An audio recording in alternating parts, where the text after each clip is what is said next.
Živjo!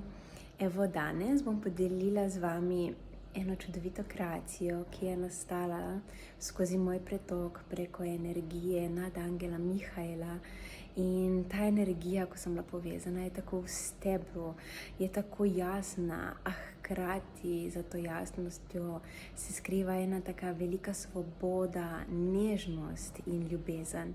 Tako da želim, da v pogledu na to kreacijo začutite v vašem srčku omenjeno in naj to napolni vsako vašo celico in naj kreacija izbere tvoj srček in naj ogreje mogoče tvoj dom.